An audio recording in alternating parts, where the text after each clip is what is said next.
Welcome to CITV. I'm your host, David Major, and today we're in front of the Dirksen Building on Capitol Hill to look at the last segment of our continuing series on Christopher Boyce. And in this segment, you will hear Christopher Boyce say that espionage has no glamour, no escape, and only regrets. It is a powerful piece as we listen to him plead to people to never turn to espionage. And as we listen to him, we should understand that Aldrich Ames, in April of 1985, the exact same month, started his espionage career. He thought that espionage was a solution to his problems. And we know how many people he affected because of his decision in April of 1985. I wonder how much history would have been changed if Aldrich Ames had listened to Christopher Boyce.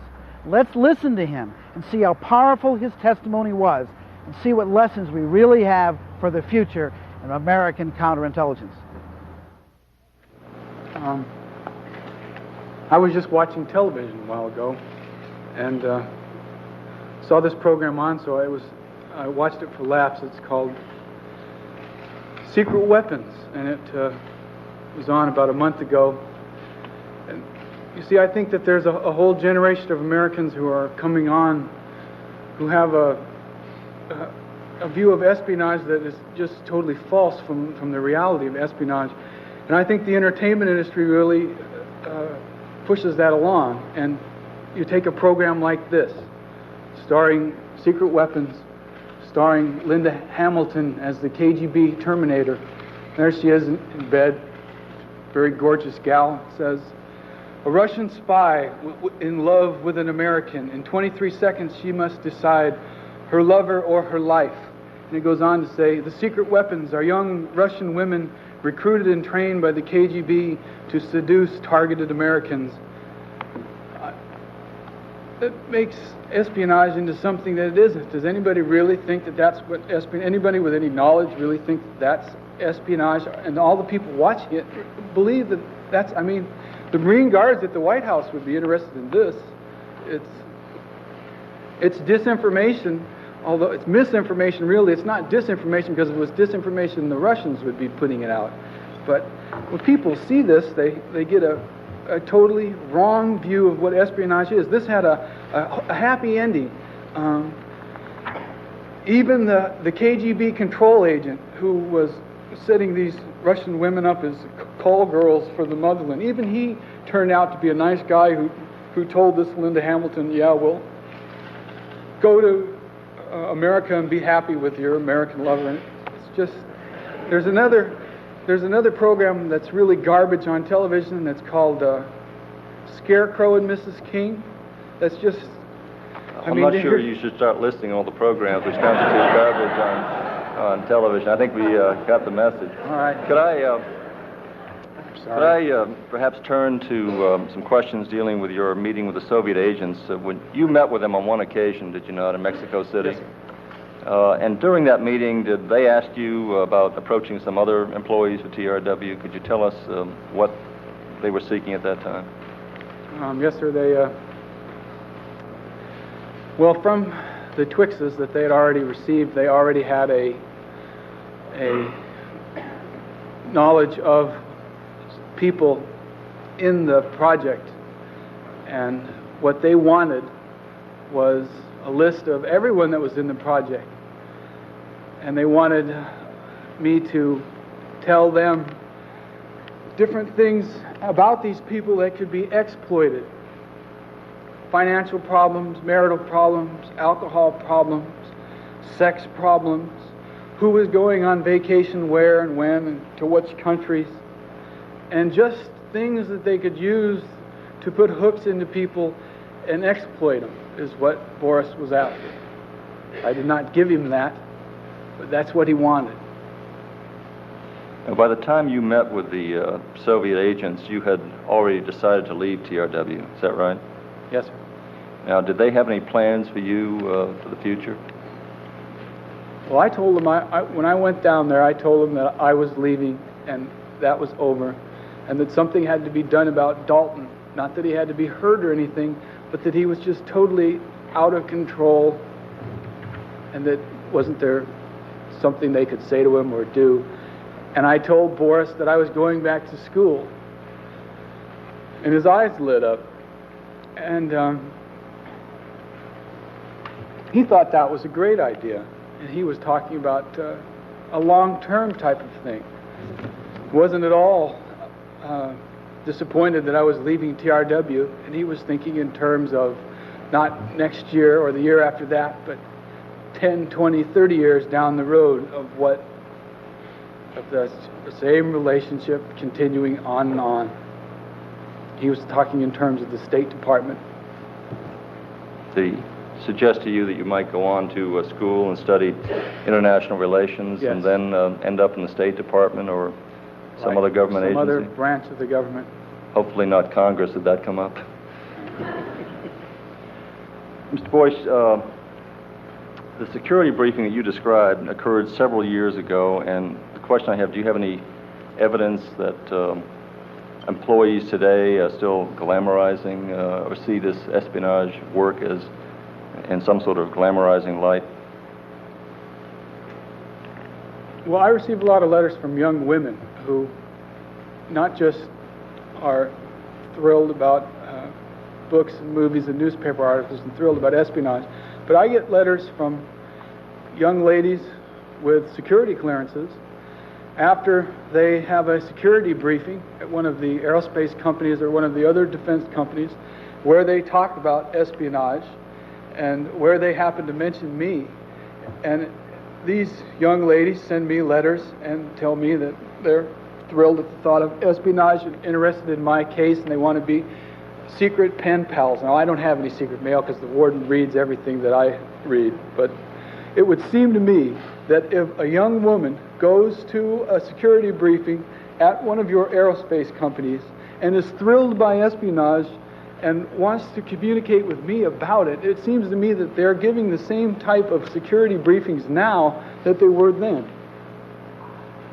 Notice you mentioned in listing your 7 or 8 recommendations, which I think made a great deal of sense, frankly, but you focused upon the need for a polygraph at the termination of employment, that might serve as a pretty credible deterrent. The question arose in my mind, why did you say at the termination of the employment as opposed to the beginning of the employment? You, for example, had decided to leave TRW, but suppose you had been contacted by the Soviet agents and they knew you were going to leave, and TRW at that point had a polygraph exam that you'd have to take. Wouldn't the normal recommendation to you be, gee, Christopher, why don't you stay on for a while, and let's not think about terminating it, and just continue for the next 20 years with TRW, moving up even further? Well, you have a point there, and perhaps if they were I don't necessarily think everybody should go out and be made to take polygraphs, but in certain positions, if you had the polygraph in the beginning, you're inhibited. You know what it is. And then if you know it's coming, you know that you can never get out of that job without taking a polygraph. And in the meantime, they're going to be the every several years they have the update investigations when polygraphs should take place. Now I know it seems to me that Thomas Jefferson would be rolling over in his grave hearing the government talk about giving people polygraphs. But all I can tell you is that it was something that you really thought about, as distasteful as they are. Are you aware of the changes that were made at TRW, and could you have a comment in terms of, in your judgment, whether or not that would help deter the kind of activity that you engaged in? Well, Senator, the one thing I recall is that it talked about keeping 2 comm operators in the vaults at all times whenever it's open. Now, it would seem to me that some upper bureaucrat in the government says there's going to be 2 comm operators in the vault at all times. But I certainly wouldn't believe that in all your vaults there's 2 comm operators at all times. By the time that order goes down through the bureaucracy and gets down to the trenches, to the people that are actually doing the work, it's just another piece of paper. And people are human.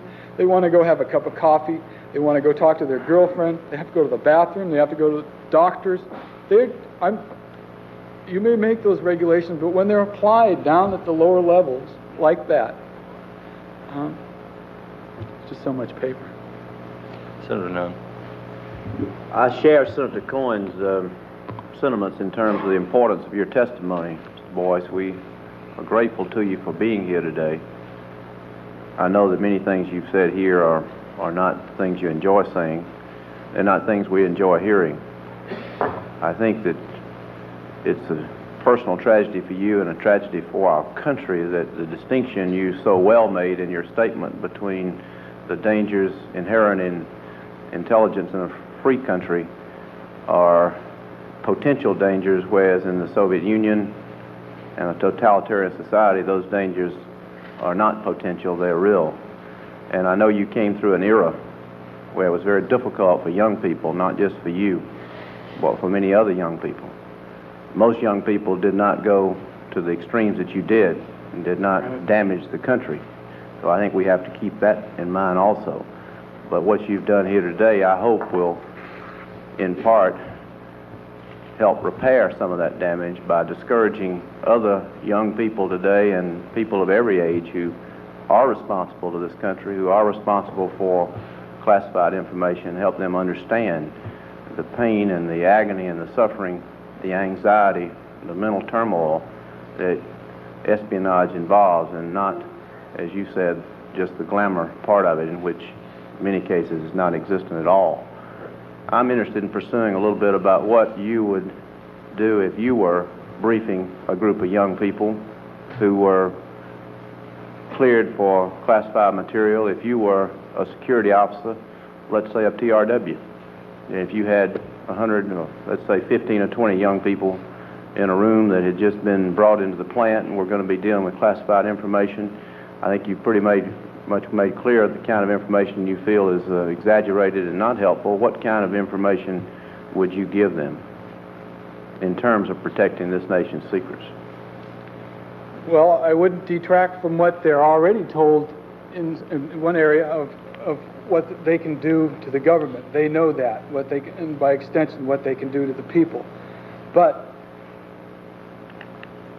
people deal with things on personal levels, and if a man knows that what it would mean to him, what kind of life he would have in the future after that, it's just so totally an unattractive thing to be into that you're never going to get away from, and it's never going to end, and it'll just drag on and on. That's the type of thing that people should be told. You tell them about the agony of your own experience. I would tell them that they're going to regret it. That there just isn't anything about it that is how it's pictured in the public's mind. That's just not what espionage is. Tell them about going to the Ontario airport. Where would I go? How you couldn't run away? There's no exit from it. I could have, when it was over, as far as Dalton was concerned, in Mexico City, Senator, I could have left. I could have been gone. But go where? For what? And then have what kind of life after that? To be, and even if you do flee to the Soviet Union, you're cut off from all your family and friends and living you want to live there. I don't know what other I would tell you, or what people should be told, other than how it would affect them as individuals.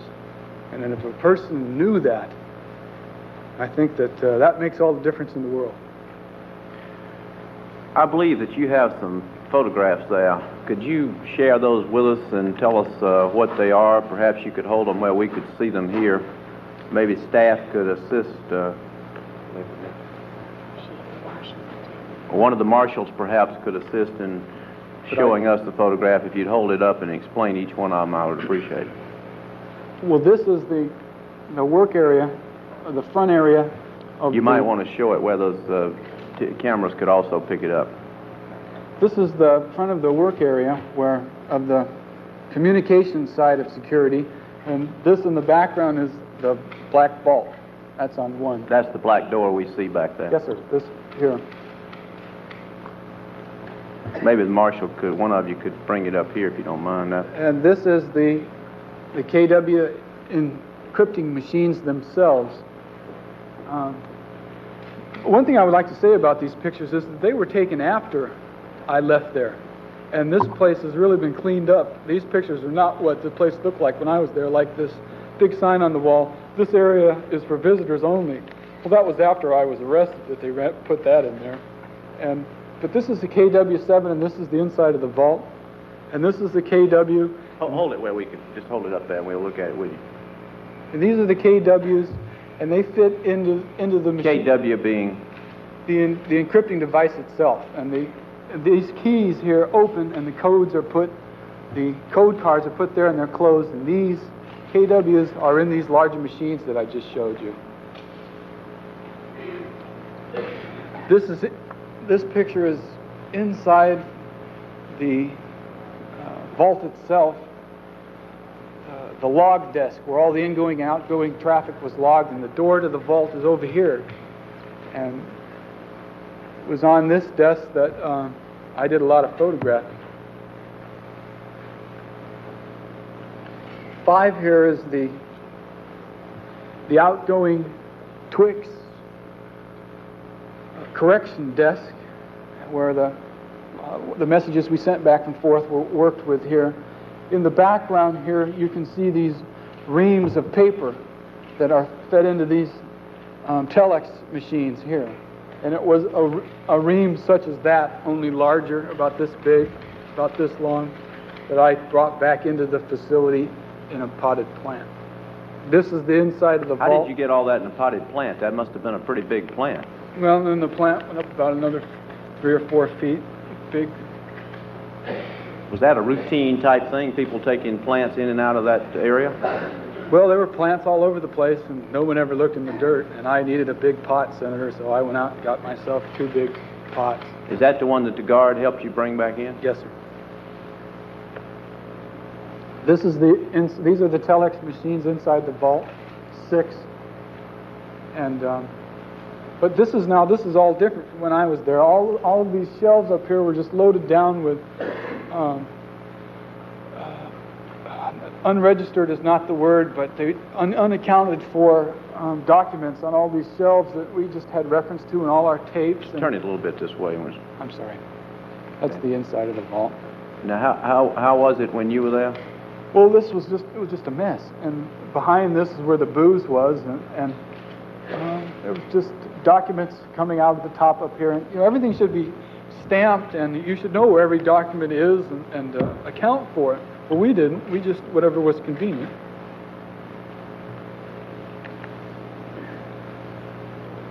This is another picture in the black vault of the telex machines, and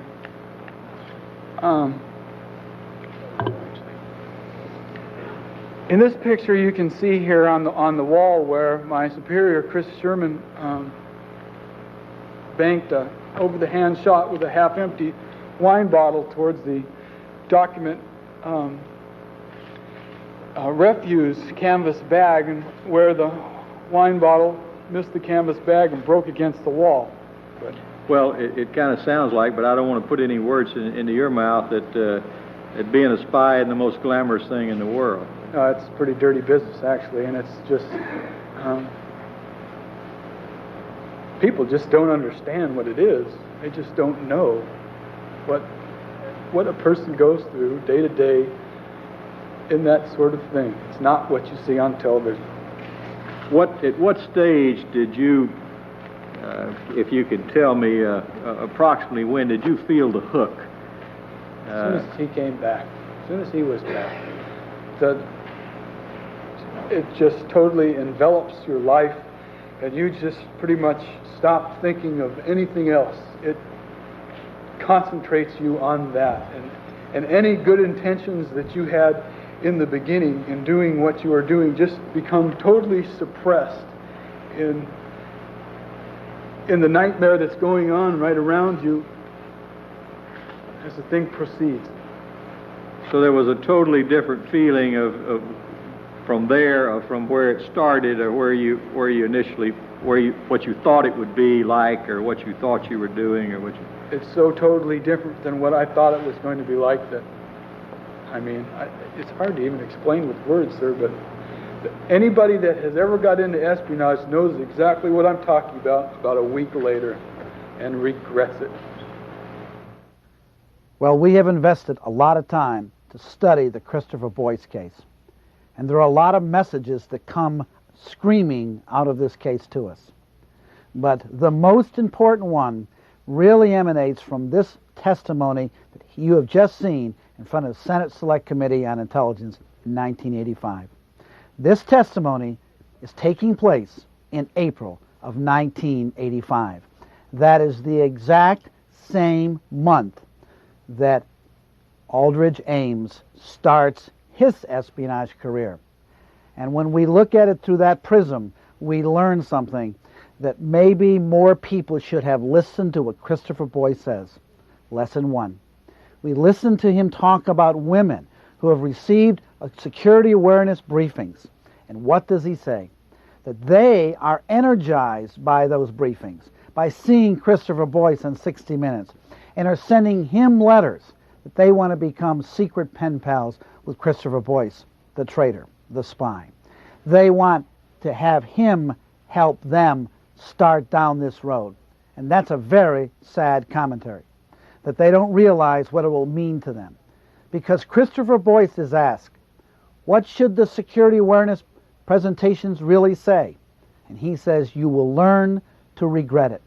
This will be the worst decision you'll ever make in your life. No matter what happens, this is something you never want to do.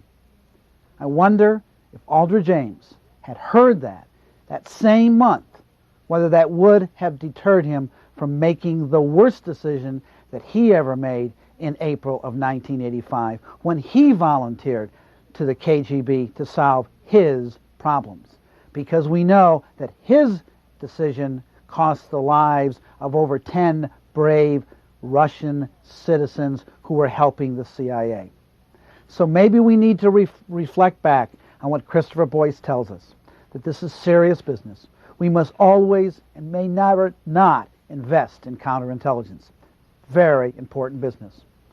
Let's come back next week and see what other lessons we can learn about counterintelligence.